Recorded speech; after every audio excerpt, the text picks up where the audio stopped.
ಎಲ್ರಿಗೂ ನಮಸ್ಕಾರ. ಇಲ್ಲಿಗೆ ತಮ್ಮ ಹತ್ರ ಪತ್ರಿಕಾಗೋಷ್ಠಿಗೆ ಬರೋದಕ್ಕೆ ಮುಂಚೆ ಆಸ್ಪತ್ರೆಗೆ ಹೋಗಿ 9ನೇ ತಾರೀಕು ಬೋಳಿಯಾರ್ನಲ್ಲಿ ಚೂರಿ ಇರ್ತಕ್ಕೆ ಒಳಗಾದಂಥ ಹರೀಶ್ ಮತ್ತು ನಂದನ್ ಕುಮಾರ್ ಅವ್ರನ್ನ ನೋಡಿ ಅವರ ಆರೋಗ್ಯ ವಿಚಾರಿಸಿ ಅವರಿಗೆ ಧೈರ್ಯ ತುಂಬಿ ಬಂದ್ವಿ. ನನಗೆ ಆಶ್ಚರ್ಯ ಮತ್ತು ಆಘಾತ ಆಗಿದ್ದೇನೆಂದರೆ, ನರೇಂದ್ರ ಮೋದಿಯವರು 3ನೇ ಬಾರಿ ಪ್ರಧಾನಮಂತ್ರಿ ಆದರೂ ಅನ್ನೋ ಹಿನ್ನೆಲೆಯಲ್ಲಿ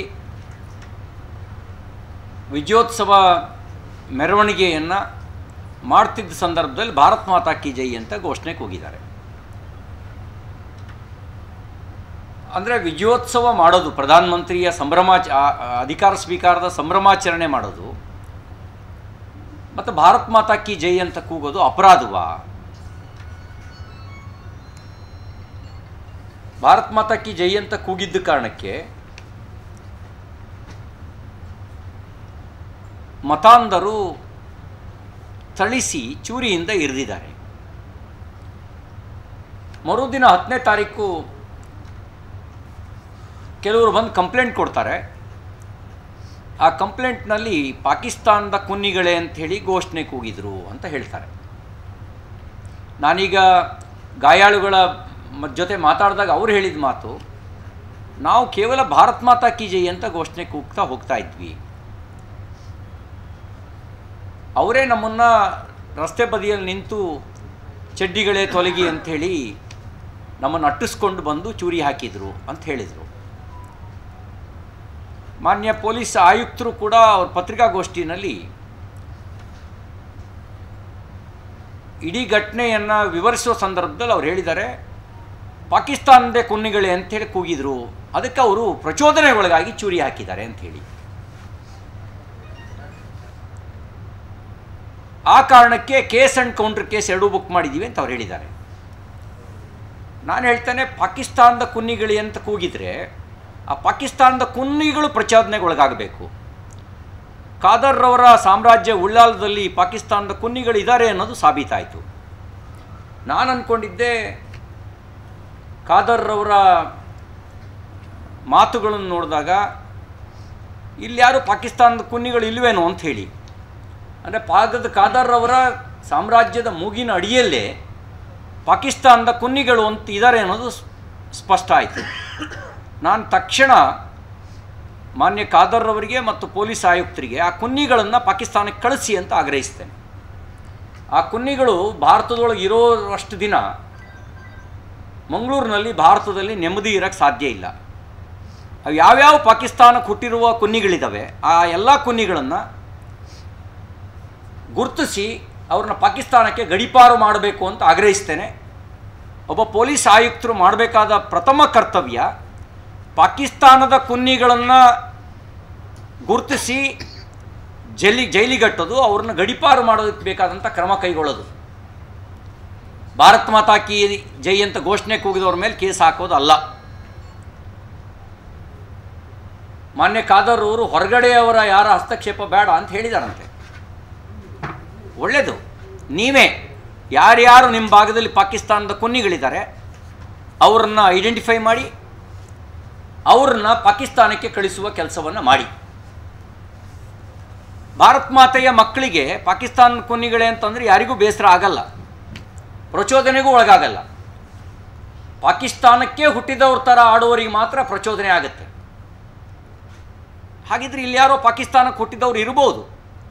ಹಾಗಾಗಿ ನಮಗಿಂತ ಚೆನ್ನಾಗಿ ಖಾದರ್ರವರಿಗೆ ಸುಲಭದ ಕೆಲಸ ಮತ್ತು ನೀವೇ ಮಾಡಬೇಕಾದ ಕೆಲಸ, ಅಂಥವ್ರನ್ನ ಗುರುತಿಸಿ ಅವರನ್ನು ಗಡೀಪಾರು ಮಾಡುವಂಥ ಕೆಲಸ ಮಾಡಬೇಕು ಅಂತ ಆಗ್ರಹಿಸ್ತೇನೆ.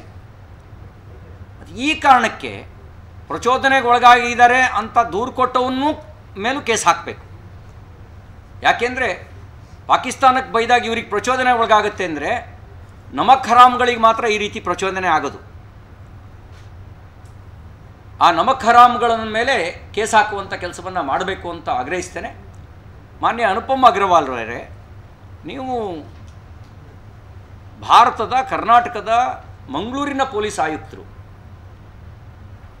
ನೀವು ಹೊರಗಡೆ ಪತ್ರಿಕಾಗೋಷ್ಠಿ ಮಾಡ್ತಾ ಹೇಳಿದಿರಿ ಪಾಕಿಸ್ತಾನದ ಕುನ್ನಿಗಳೇ ಅಂತ ಕೂಗಿದ್ರಿಂದಾಗಿ ಪ್ರಚೋದನೆಗೊಳಗಾಗಿ ಚೂರಿ ಹಾಕಿದ್ದಾರೆ ಅಂತ ಹೇಳಿ. ಅಂದರೆ ಇವರು ಬರ್ತಾರೆ ಕೂಗ್ತಾರೆ ಅಂತ ಚೂರಿ ಹಿಡ್ಕೊಂಡು ತಯಾರಿದ್ದ ಅಂತ ಆಯಿತು. ನೀವು ಯಾಕೆ ಪಾಕಿಸ್ತಾನದ ಕಮಿಷನರ್ ಥರ ಆ್ಯಕ್ಟ್ ಮಾಡಿದ್ದೀರಿ? ನೀವು ಕೇಳಬೇಕಿತ್ತು ಏನು ತಪ್ಪಿದೆ ಇದರಲ್ಲಿ ಅಂಥೇಳಿ. ಅವ್ನು ಕೂಗಿದ್ದು ಪಾಕಿಸ್ತಾನದ ಕುನ್ನಿಗಳೇ ಅಂತ ಅಲ್ವಲ್ಲ, ಹೌದಲ್ವಾ, ಏನು ತಪ್ಪಿದೆ ಇದರಲ್ಲಿ ಅಂತ ಕೇಳಬೇಕಾಗಿತ್ತು. You are not a Pakistan police commissioner, you are IPS officer, Indian police ಸರ್ವಿಸ್ನಲ್ಲಿರೋರು. ನೀವ್ಯಾಕೆ ಆ ರೀತಿ ಪ್ರಚೋದನೆಗೊಳಗಾದವರ ಕೇಸ್ನ ತಗೊಂಡು ಕೇಸ್ ದಾಖಲಿಸಿದ್ರಿ? ನಾನು ಆಗ್ರಹಿಸ್ತೇನೆ, ನೀವೇನು ಹೇಳಿಕೆ ಕೊಟ್ಟಿದ್ದೀರಿ ಅದು ಸಮರ್ಥನೀಯವಾದ ಹೇಳಿಕೆ ಅಲ್ಲ. ಆ ಹೇಳಿಕೆಯನ್ನು ವಿಡ್ರಾ ಮಾಡ್ಕೋಬೇಕು ಮತ್ತು ಅವರ ಸುಳ್ಳು ಮೊಕದ್ದಮೆಯನ್ನು ನೀವು ಮಸೀದಿದೆ CCTV ಪರಿಶೀಲನೆ ಮಾಡಿ, ಅಲ್ಲೇ ಸ್ಪಷ್ಟವಾಗಿ ಗೊತ್ತಾಗುತ್ತೆ. ನಾನು ಬೇರೆ CCTV ಇನ್ನೂ 10 ಇದ್ದಾವೆ, ಅಲ್ಲಿ ಕೂಗಿರೋದು ಭಾರತ್ ಮಾತಾ ಕಿ ಜೈ ಅಂಥೇಳಿ. ಭಾರತ್ ಮಾತಾ ಕಿ ಜೈ ಅಂತ ಕೂಗೋದನ್ನ ಸಹಿಸೋಕ್ಕಾಗದೇ ಇರುವಂಥ ದ್ರೋಹಿಗಳು, ದೇಶದ್ರೋಹಿಗಳು ಇಲ್ಲಿದ್ದಾರೆ ಅಂತ ಅನಿಸುತ್ತೆ. ಅವ್ರನ್ನ ಗುರುತಿಸಿ ಭಾರತ್ ಮಾತಾ ಕಿ ಜೈ ಅನ್ನೋದನ್ನು ಸಹಿಸ್ಕೊಳ್ಳೋಕ್ಕಾಗದೇ ಇರುವಂಥ ದ್ರೋಹಿಗಳನ್ನು ಜೈಲಿಗಟ್ಟುವ ಕೆಲಸ ಮಾಡಬೇಕು. ಮತ್ತು ನೀವೇನು ಸುಳ್ಳು ಮೊಕದ್ದಮೆಯನ್ನು ದಾಖಲಿಸಿದಿರಿ ಅದನ್ನು ರಿಪೋರ್ಟ್ ಹಾಕಬೇಕು ಅಂತ ನಾನು ಆಗ್ರಹಿಸ್ತೇನೆ. ಮತ್ತು ಹರೀಶ್ ಅಂಚನ್ ಮತ್ತು ನಂದನ್ ಕುಮಾರ್ ಅವರ ಕುಟುಂಬ ಬಡ ಕುಟುಂಬ, ಆ ಕುಟುಂಬಕ್ಕೆ ಸರ್ಕಾರ ಪರಿಹಾರದ ಘೋಷಣೆ ಮಾಡಬೇಕು ಅಂತ ಒತ್ತಾಯಿಸ್ತೇನೆ. ಆಗಾಗ ರಾಜಧರ್ಮದ ಮಾತಾಡುವಂಥ ಮಾನ್ಯ ವಿಧಾನಸಭಾ ಅಧ್ಯಕ್ಷರು, ಜಿಲ್ಲೆಯ ಉಸ್ತುವಾರಿ ಸಚಿವರು ಅದೇ ಆಸ್ಪತ್ರೆಗೆ ಭೇಟಿ ಕೊಟ್ಟರು ಗಾಯಾಳುಗಳಿಗೆ ಭೇಟಿ ಮಾತಾಡಿಸ್ಬೇಕು ಅಂತ ಅನ್ನಿಸ್ಲಿಲ್ಲ.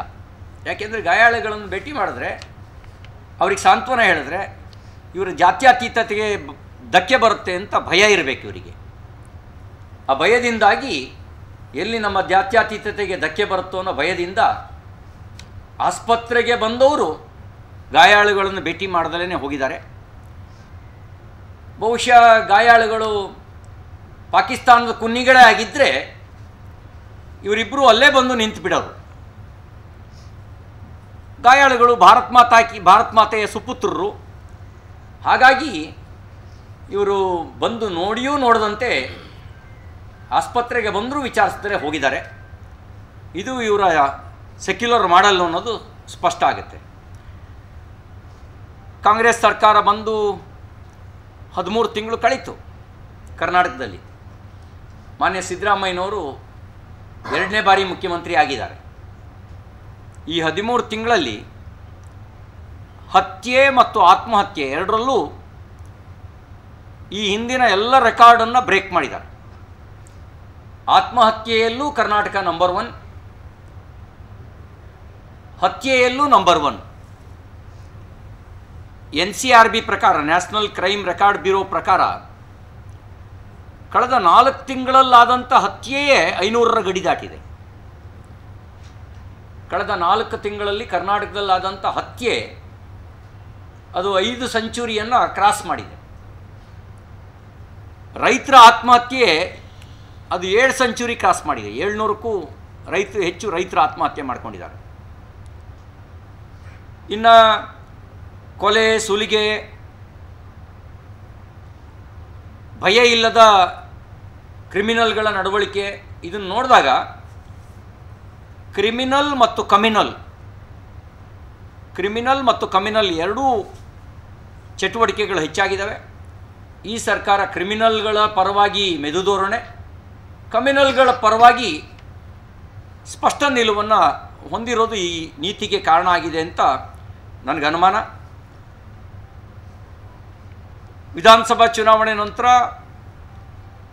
BJP ಮತ್ತು ಹಿಂದುತ್ವದ ಪರವಾಗಿರ್ತಕ್ಕಂಥ ಕಾರ್ಯಕರ್ತರನ್ನ ಟಾರ್ಗೆಟ್ ಮಾಡುವ ಕೆಲಸ ನಡೀತಾ ಇದೆ. ಕಾರವಾರದಲ್ಲಿ ವಿಧಾನಸಭಾ ಚುನಾವಣೆ ಆದ ತಕ್ಷಣ ಅಲ್ಲಿಯ BJP ಕಾರ್ಯಕರ್ತರ ಬೆಂಬಲಿಗರ ಕಾರುಗಳಿಗೆ ಬೆಂಕಿ ಹಾಕೋ ಕೆಲಸ ಮಾಡಿದ್ರು. ಬೆಳಗಾಂನಲ್ಲಿ ಕಾಂಗ್ರೆಸ್ ಶಾಸಕ ಆಸಿಫ್ ಸೇಠ್ ಅವರು ವಿಜಯೋತ್ಸವದ ಸಂದರ್ಭದಲ್ಲಿ ಮೆರವಣಿಗೆಯಲ್ಲಿ ಕೂಗಿದ ಘೋಷಣೆ ಪಾಕಿಸ್ತಾನ್ ಜಿಂದಾಬಾದ್.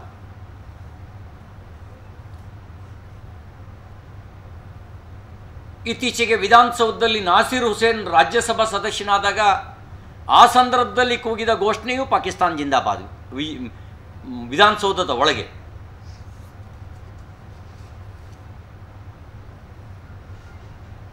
ಆರಂಭದಲ್ಲಿ ಅಂಥ ಘಟನೆಗಳೇ ನಡೆದಿಲ್ಲ ಅನ್ನೋ ರೀತಿಯಲ್ಲಿ ಸಮರ್ಥಿಸಿಕೊಳ್ಳುವ ಕೆಲಸವನ್ನು ಸರ್ಕಾರ ಮಾಡ್ತು.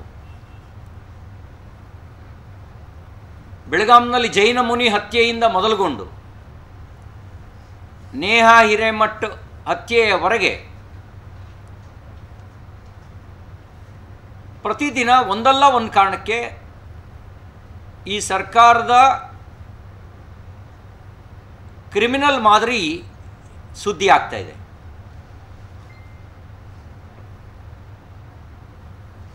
ಒಳ್ಳೆ ಕಾರಣಕ್ಕೆ ಕರ್ನಾಟಕ ಒಂದು ಕಾಲದಲ್ಲಿ ಸುದ್ದಿ ಆಗ್ತಿತ್ತು. ಇನ್ವೆಸ್ಟರ್ಸ್ ಮೀಟ್ ಕಾರಣಕ್ಕೆ, ಬೇರೆ ಬೇರೆ ಕಂಪ್ನಿಗಳು ಬರ್ತಿರೋ ಕಾರಣಕ್ಕೆ ಸುದ್ದಿ ಆಗ್ತಾ ಇತ್ತು. ಈಗ ಆ ಥರದ ಯಾವುದೇ ಸುದ್ದಿ ಒಂದು ವರ್ಷದಲ್ಲಿ ಇಲ್ಲ.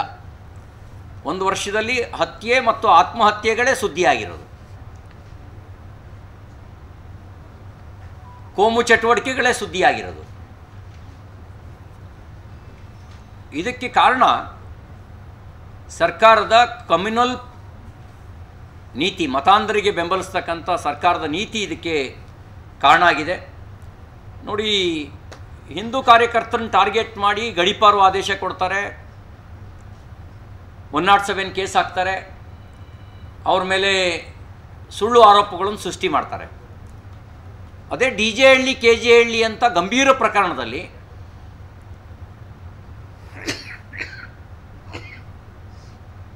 ಯಾರ್ಯಾರು ಜೈಲಿನಲ್ಲಿದ್ದಾರೆ ಅವ್ರ ಅಮಾಯಕರು ಅಂತ ಸರ್ಟಿಫಿಕೇಟ್ ಕೊಟ್ಟು ಅವ್ರ ಕೇಸ್ನ ವಿಡ್ರಾ ಮಾಡ್ಕೊಳ್ಬೇಕು ಅಂತ ಕಾಂಗ್ರೆಸ್ನ ಶಾಸಕರು ಸಚಿವರಾದಿಯಾಗಿ ಮುಖ್ಯಮಂತ್ರಿಗಳಿಗೆ ಪತ್ರ ಬರೀತಾರೆ. ಅಂದರೆ DJ ಹಳ್ಳಿ KJ ಹಳ್ಳಿ ಅಂತ ಗಂಭೀರ ಪ್ರಕರಣದಲ್ಲಿ ಭಾಗಿಯಾಗಿರೋರು ಇವ್ರ ದೃಷ್ಟಿಯಲ್ಲಿ ಅಮಾಯಕರು. ಭಾರತ್ ಮಾತಾ ಕಿ ಜೈ, ಜೈ ಶ್ರೀರಾಮ್ ಅಂತ ಘೋಷಣೆ ಕೂಗೋರು, ಪಟಾಕಿ ಹೊಡೆದಂಥವರು ಇವ್ರ ದೃಷ್ಟಿಯಲ್ಲಿ ಅಪರಾಧಿಗಳು ಅನ್ನೋ ರೀತಿಯಲ್ಲಿ ಈ ಸರ್ಕಾರ ವರ್ತನೆ ಮಾಡ್ತಾ ಇದೆ. ಟವರ್ ಇದೆ, ಆ ಕ್ಲಾಕ್ ಟವರ್ ಬಳಿ ಒಂದು ಬೃಹತ್ ತಲ್ವಾರನ್ನು ಪ್ರದರ್ಶನ ಮಾಡಿ ಹಿಂದೂ ಸಮಾಜವನ್ನು ಬೆದರಿಸುವ ಕೆಲಸವನ್ನು ಮಾಡಿದರು. ಕಲಬುರಗಿನಲ್ಲಿ ಪರೀಕ್ಷೆಗೆ ಬರೀಲಿಕ್ಕೆ ಅಂತ ಬಂದಂಥ ಹೆಣ್ಣುಮಕ್ಕಳನ್ನು ಅವ್ರ ಕುಂಕುಮ, ತಾಳಿ, ಕಾಲುಂಗ್ರನ್ನು ಬಿಚ್ಚಿಸಿದ್ರು. ಇಲ್ಲಿ ಉಡುಪಿಯಲ್ಲಿ as per the school uniform, ಅದ್ರ ಪ್ರಕಾರ ಯೂನಿಫಾರ್ಮ್ ಹಾಕ್ಕೊಂಡು ಬನ್ನಿ ಅಂತ ಹೇಳಿದ್ದು ಅಪರಾಧ ಅನ್ನೋ ರೀತಿಯಲ್ಲಿ ಹೋರಾಟ ಮಾಡಿದರು. ಆದರೆ ತಾಳಿ ಕಾಲುಂಗ್ರನೂ ಬಿಚ್ಚಿಸಿದ್ರು. ಹಿಜಾಬ್ ಪರವಾಗಿ ಸ್ಟೇಟ್ಮೆಂಟ್ ಕೊಟ್ಟಂಥ ಕಾಂಗ್ರೆಸ್ಸಿಗರು ತಾಳಿ ಕಾಲುಂಗ್ರ ಬಿಚ್ಚಿಸಿದಾಗ ನಾಪತ್ತೆಯಾಗಿದ್ದರು. ಶಿವಮೊಗ್ಗದಲ್ಲಿ ಈದ್ ಮಿಲಾದ್ ಗಲಭೆ ಸಂದರ್ಭದಲ್ಲಿ ಈದ್ ಮಿಲಾದ್ ಹಬ್ಬದ ಸಂದರ್ಭದಲ್ಲಿ ಹಿಂದೂಗಳ ಮನೆಗಳಿಗೆ ನುಗ್ಗಿ ಥಳಿಸಿ ಬೆದರಿಕೆ ಹಾಕುವ ಕೆಲಸ ಮಾಡಿದ್ರು.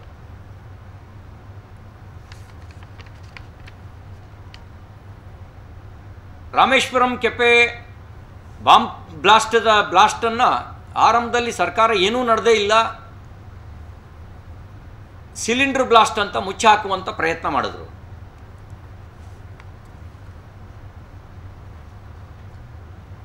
NIA ಈಗ ತನಿಖೆ ನಡೆಸಿ ರಾಜ್ಯದಲ್ಲಿ ಅದು ಬಳ್ಳಾರಿ, ಶಿವಮೊಗ್ಗ, ತೀರ್ಥಹಳ್ಳಿ, ಚಿಕ್ಕಮಗಳೂರು ಸೇರಿದಂತೆ ಹಲವರನ್ನು ಬಂಧಿಸಿ ಇತ್ತೀಚೆಗೆ ಒಂದು ವರದಿಯನ್ನು ಕೊಟ್ಟಿದೆ. ಆ ವರದಿ ಕರ್ನಾಟಕದ ನೆಮ್ಮದಿಯನ್ನು ಕೆಡಿಸುವಂಥ ವರದಿ. ಅದು ICCಗೆ ಸೇರಿದಂಥವರು,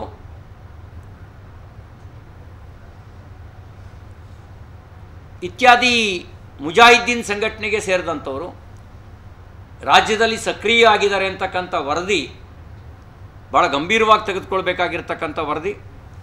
50ಕ್ಕೂ ಹೆಚ್ಚು ಸ್ಲೀಪರ್ ಸೆಲ್ಗಳು ಕರ್ನಾಟಕದಲ್ಲಿ ಸಕ್ರಿಯವಾಗಿದ್ದಾವೆ ಮತ್ತು ಇವೆಲ್ಲ ಅಂತಾರಾಷ್ಟ್ರೀಯ ಭಯೋತ್ಪಾದಕ ಜಾಲಗಳ ಜೊತೆಗೆ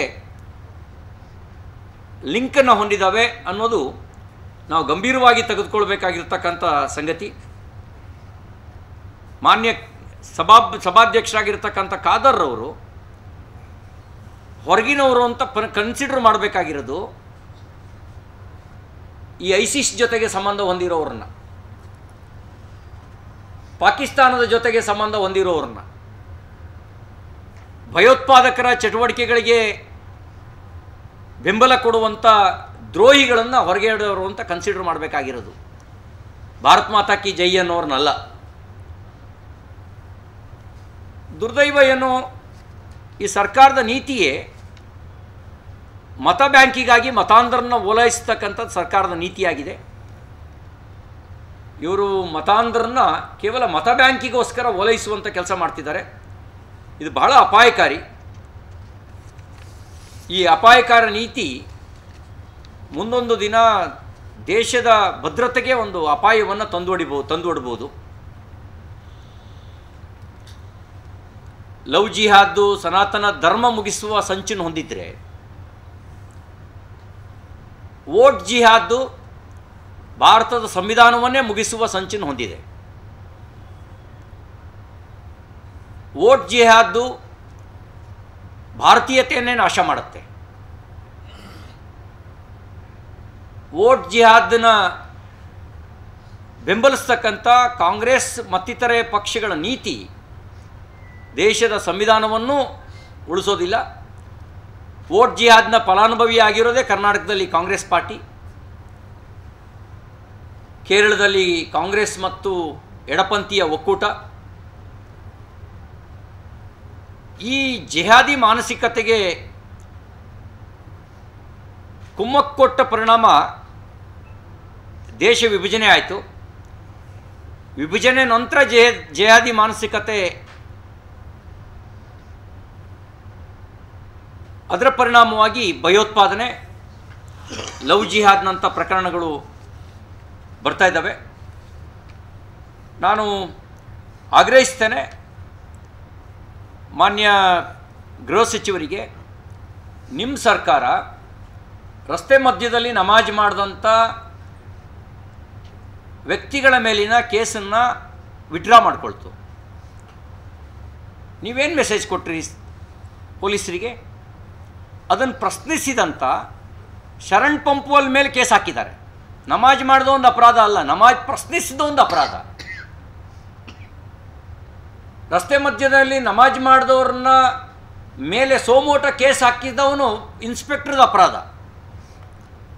ಅಂದರೆ ಈ ಮೂಲಕ ನೀವು ಪೊಲೀಸರಿಗೆ ಏನು ಮೆಸೇಜ್ ಕೊಡ್ತಾ ಇದ್ದೀರಿ ಮತ್ತು ಕಮ್ಯುನಲ್ಗಳಿಗೆ ಏನು ಸಂದೇಶ ಕೊಡ್ತಾ ಇದ್ದೀರಿ, ಮತಾಂಧರಿಗೆ ಏನು ಸಂದೇಶ ಕೊಡ್ತಾ ಇದ್ದೀರಿ? ಮತಾಂಧರಿಗೆ ನೀವು ಕೊಟ್ಟ ಸಂದೇಶ, ಮತಾಂಧರ ಪರವಾಗಿ ನಮ್ಮ ಸರ್ಕಾರ ಇದೆ ಅನ್ನೋ ಸಂದೇಶವನ್ನು ನೀವು ಕೊಟ್ರಿ.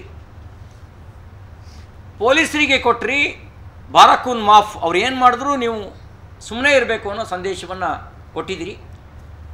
ಪೊಲೀಸ್ ಇಲಾಖೆಯನ್ನೇ ದುರ್ಬಲಗೊಳಿಸುವಂಥ ಕೆಲಸವನ್ನು ಸರ್ಕಾರ ಮಾಡ್ತಾ ಇದೆ.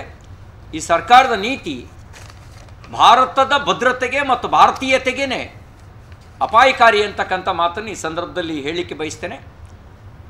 ಕೊನೆಯದಾಗಿ ಮಾನ್ಯ ಪೊಲೀಸ್ ಆಯುಕ್ತರು ಅನುಪಮ್ ಅಗರ್ವಾಲ್ ಅವರು, ನೀವು ಯಾವುದೇ ಒಂದು ಮತೀಯ ಶಕ್ತಿಗಳ ಕೈಗೊಂಬೆ ಅಲ್ಲ ಅನ್ನೋದನ್ನು ನೀವು ನಿರೂಪಿಸಬೇಕು.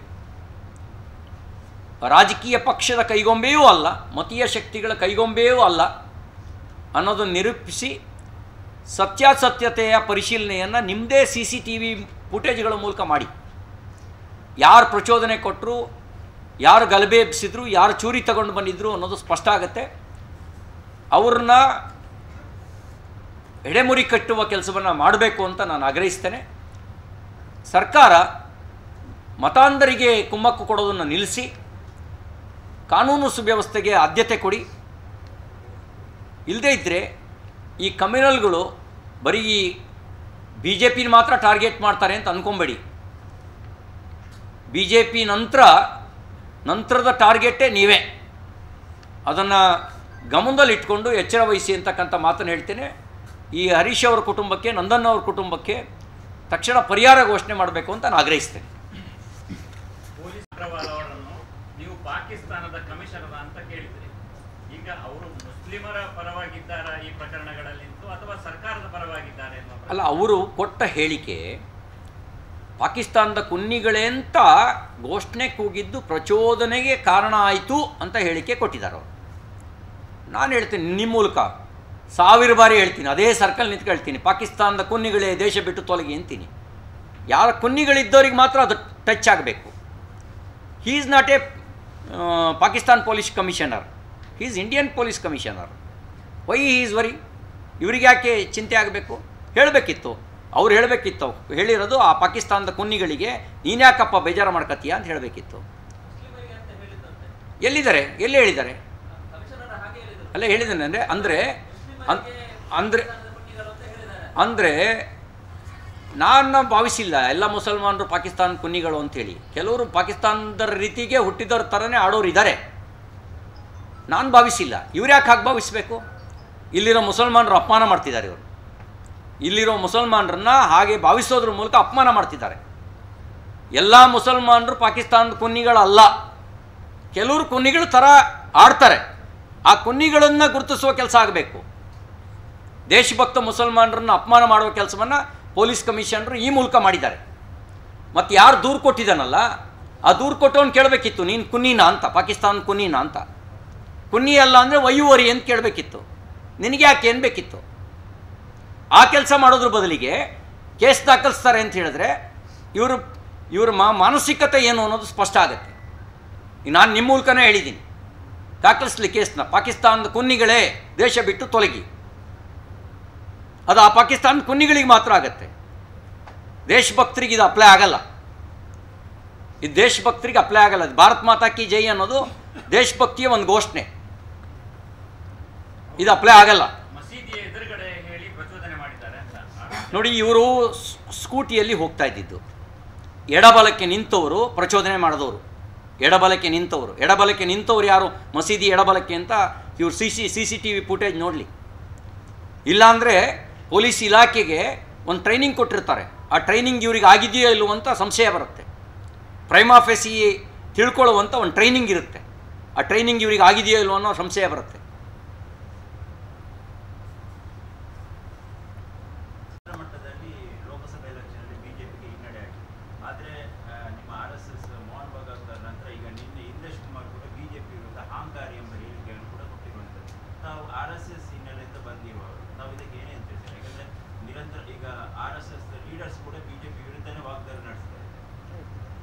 ಒಂದು, ಅವ್ರು BJP ಅಂತ ಹೇಳಿಲ್ಲ. ಎರಡನೇದು, ಸಂಘ ಒಂದು ದೇಶಭಕ್ತ ಸಂಘಟನೆ, ಸಂಸ್ಕಾರ ಕೊಟ್ಟು, ದೇಶಭಕ್ತಿ ಸಂಸ್ಕಾರ ಕೊಟ್ಟು ಸ್ವಯಂ ಸೇವಕರನ್ನು ನಿರ್ಮಾಣ ಮಾಡುವ ಕೆಲಸನ ಸಂಘ ಮಾಡುತ್ತೆ. ಏನೇ ಹೇಳಿದರೂ ಕೂಡ ಅದು ನಮ್ಮ ಒಳ್ಳೆಯದಕ್ಕೆ ಹೇಳಿರ್ತಾರೆ, ಅವ್ರಿಗೆ ದುರುದ್ದೇಶ ಇರೋದಿಲ್ಲ. ನಾವು ಇನ್ನಷ್ಟು ಒಳ್ಳೆ ರೀತಿ ಬೆಳಿಬೇಕು ಅನ್ನೋದು ದೃಷ್ಟಿಯಲ್ಲೇ ಹೇಳಿರ್ತಾರೆ. ಹಾಗಾಗಿ ಅವ್ರು ಹೇಳಿದ್ದನ್ನು ನಾವು ಸಕಾರಾತ್ಮಕವಾಗಿ ಸ್ವೀಕಾರ ಮಾಡ್ತೀವಿ. ಒಂದು. ಮೂರನೇದು, ಭಾರತೀಯ ಜನತಾ ಪಾರ್ಟಿ NDA 3ನೇ ಬಾರಿ ಅಧಿಕಾರಕ್ಕೆ ಬಂದಿದೆ. ನೀವು ಪ್ರಶಾಂತ್ ಕಿಶೋರ್ ಒಂದು ಸ್ಟೇಟ್ಮೆಂಟ್ ಕೊಟ್ಟಿದ್ದರು, ಕಾಂಗ್ರೆಸ್ನ worst third performance in Indian democratic ಹಿಸ್ಟ್ರಿಯಲ್ಲಿ, ಇಂಡಿಯನ್ ಡೆಮೋಕ್ರೆಟಿಕ್ ಹಿಸ್ಟ್ರಿಯಲ್ಲಿ ಕಾಂಗ್ರೆಸ್ದು ಥರ್ಡ್ ವರ್ಸ್ಟ್ ಪರ್ಫಾರ್ಮೆನ್ಸ್, BJPದು third best performance. The best 303, second 282, third 240. ಕಾಂಗ್ರೆಸ್ದು ವರ್ಸ್ಟು ನಂಬರ್ 1 42, ನಂಬರ್ 2 53, ನಂಬರ್ 3 99. ಅವ್ರದ್ದು worst third performance Indian democratic ಹಿಸ್ಟ್ರಿಯಲ್ಲಿ. ನಮ್ಮದು ಇದು the best third best performance. ಹಾಗಾಗಿ which is better you can judge. ಅಲ್ಲ, ನಾನು ಹೇಳಿದ್ನಲ್ಲ ಆ ಥರ ಯಾರಿಗಾದರೂ, ನಮಗಂತೂ ಬಂದಿಲ್ಲ, ನಾವು ನಮ್ರತೆಯಿಂದಲೇ ಸ್ವೀಕಾರ ಮಾಡಿದ್ದೀವಿ. ನಮ್ಮ ಪ್ರಧಾನಮಂತ್ರಿಗಳು ನಾನು ಪ್ರಧಾನಮಂತ್ರಿ ಅಲ್ಲ, ಪ್ರಧಾನ ಸೇವಕ ಅಂತ ಹೇಳಿದ್ದಾರೆ. ಯಾರಿಗಾದರೂ ಅಹಂಕಾರ ಬಂದಿದ್ದರೆ ಆ ಅಹಂಕಾರ ಬಂದವರಿಗೆ ಅದು ಅಪ್ಲೈ ಆಗುತ್ತೆ. ಅಹಂಕಾರ ಬಂದವರು ಅದನ್ನು ತನ್ನನ್ನು ತಾನು ಸುಧಾರಿಸ್ಕೊಳ್ತಾರೆ. ಅಲ್ಲ, ನೀವು ಮೊನ್ನೆ SP ಅವರ ಮೇಲೆ ದಾಳಿ ಮಾಡಿದ್ರಿ, ಅಂದರೆ ಹರೀಶ್ ನಮ್ಮ ಬೆಳ್ತಂಗಡಿ ಶಾಸಕರ ಪ್ರಕರಣದಲ್ಲಿ. ಈಗ ಕಮಿಷನ್ ಅಂದರೆ ಆಡಳಿತದ ಮೇಲೆ ನೀವು ನೇರವಾಗಿ ಅಧಿಕಾರಿ ಅಲ್ಲ, ಈಗೇನಂದರೆ ಇವರು ಅವ್ರ ಕೈಗೊಂಬೆ ಆಗಬಾರ್ದಲ್ಲ. ಇವರು ಸ್ಟೇಟ್ಮೆಂಟ್ ಕೊಟ್ರಲ್ಲ, ಚೂರಿ ಹಾಕಿದ್ದನ್ನು ಸಮರ್ಥನೆ ಮಾಡೋ ರೀತಿ ಇತ್ತು ಇವ್ರ ಸ್ಟೇಟ್ಮೆಂಟು. ಅದಕ್ಕೆ ನಾನು ಅವ್ರನ್ನ ಹೇಳಿ ಮಾತಾಡಿದೆ. ಈಗ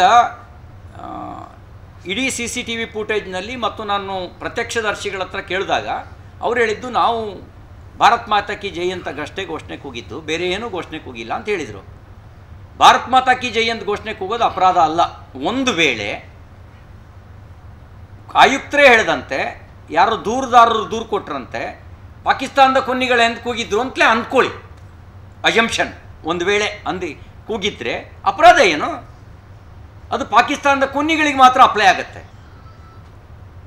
ಇಲ್ಲಿರೋರ್ನೆಲ್ಲ ಎಲ್ಲ ಮುಸಲ್ಮಾನರನ್ನು ಪಾಕಿಸ್ತಾನ ಕೊನ್ನಿಗಳೇ ಅಂತ ಯಾರೂ ಕೂಗಿಲ್ಲ, ಹಂಗೆ ಭಾವಿಸೋದು ಇಲ್ಲ. ಅಕಸ್ಮಾತ್ ಹಂಗೆ ಕೂಗಿದ್ರೆ ತಪ್ಪು ಅಂತ ನಾನು ಹೇಳ್ತೀನಿ. ಆದರೆ ಇಲ್ಲಿರೋ ಕೆಲವರು ಯಾಕೆ ಪಾಕಿಸ್ತಾನಕ್ಕೆ ಹುಡ್ದವ್ರ ಥರ ಆಡಬೇಕು? ಅನುಪಮ್ ಅಗ್ರವಾಲ್ ಅವರು ಪ್ರೈಮ ಫೇಸಿಯನ್ನು ತಿಳ್ಕೊಳ್ದಲೇ ಮಾಧ್ಯಮಕ್ಕೆ ಬಂದ್ರಲ್ಲ, ಅವ್ರಿಗೆ ಹಾಗಿದ್ರೆ ಅವರು ಪ್ಲೇ ಮಾಡಲಿ CCTV ಫುಟೇಜ್ನಲ್ಲಿ ರೆಕಾರ್ಡ್ ಆಗಿರೋದನ್ನು. ಆ ಮಸೀದಿಯಲ್ಲೇ CCTV ಫುಟೇಜ್ ಇದೆಯಲ್ಲ, ಅದರಲ್ಲೇ ರೆಕಾರ್ಡ್ ಪ್ಲೇ ಮಾಡಲಿ, ನಿಮ್ಮ ಎದುರುಗಡೆ ಎಕ್ಸಿಬಿಟ್ ಮಾಡಲಿ, ಸತ್ಯ ಏನು ಅಂತ ಗೊತ್ತಾಗತ್ತೆ. ಅನುಪಮ್ ಅಗ್ರವಾಲ್ ಒತ್ತಡಕ್ಕೊಳಗಾಗಿದ್ದಾರೋ ಅಥವಾ ಮತಾಂಧರನ್ನು ಬೆಂಬಲಿಸುವಂಥ ಅನಿವಾರ್ಯತೆ ರಾಜಕಾರಣಿಗಳಿಗಿರ್ಬೋದು, ಪೊಲೀಸ್ ಇಲಾಖೆಗೆ ಆ ದುರ್ಗತಿ ಬರಬಾರ್ದು. ಕೆಲವು ರಾಜಕಾರಣಿಗಳಿಗೆ ಮತಾಂಧರನ್ನು ಓಲೈಸುವಂಥ ಒಂದು ದುರ್ಗತಿ ಇರುತ್ತೆ, ಆದರೆ ಪೊಲೀಸ್ ಇಲಾಖೆಗೆ ಆಯುಕ್ತರಿಗೆ ಆ ದುರ್ಗತಿ ಬರಬಾರ್ದು. ಕಳೆದ ವಿಧಾನಸಭಾ ಕ್ಷೇತ್ರದ ಚುನಾವಣೆ ಸಂದರ್ಭದಲ್ಲಿ ತಮಗೆ ಹಿನ್ನಡೆ ಆಗಿತ್ತು, ಪಕ್ಷದ ಮೇಲೆ ಕೂಡ ಸಿಟ್ಟಿತ್ತು. ಮುಂದಕ್ಕೆ ಆ ವಿಷಯವನ್ನು ಹೇಳ್ತೇನೆ ಅಂತ ಹೇಳಿದ್ರಿ. ಭೋಜೇಗೌಡರ ಏನೆಲ್ಲ ಪಾತ್ರ ಆಗ ಇತ್ತಂತ. ಈಗ ತಾವು ವಿಧಾನ ಪರಿಷತ್ ಸದಸ್ಯರಾಗಿದ್ದೀರಿ. ಈಗ ನಿಮ್ಮ ಧೋರಣೆ ಏನಕ್ಕೆ ಬದಲಾವಣೆ ಆಗಿದೆ? ಈ ನಮ್ಮ ಕಡೆ ಮೈ ಮೇಲೆ ದೇವ್ರು ಬರೋದು ಅಂತ ಬರುತ್ತೆ.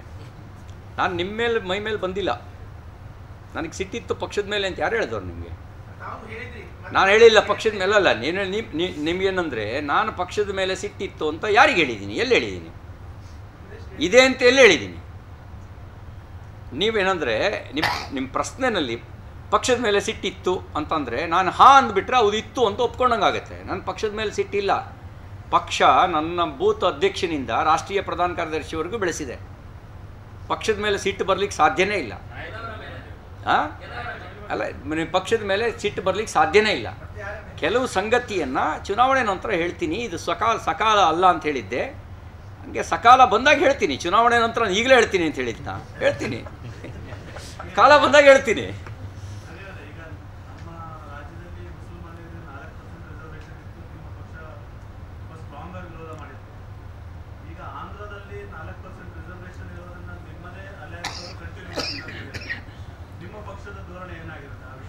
ನೋಡಿ,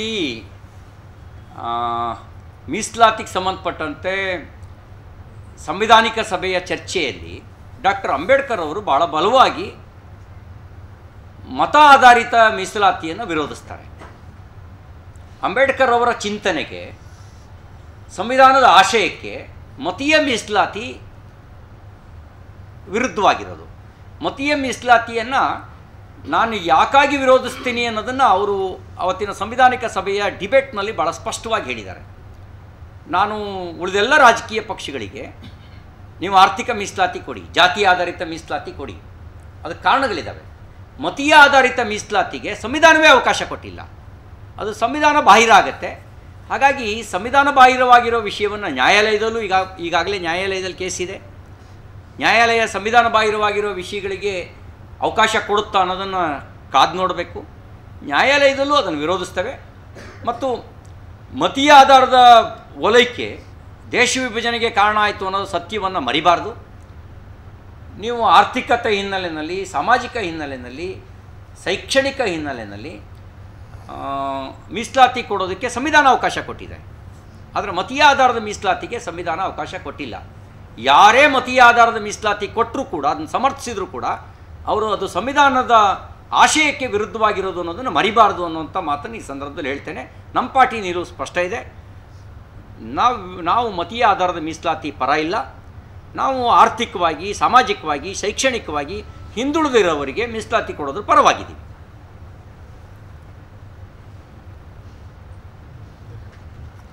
ಧನ್ಯವಾದ.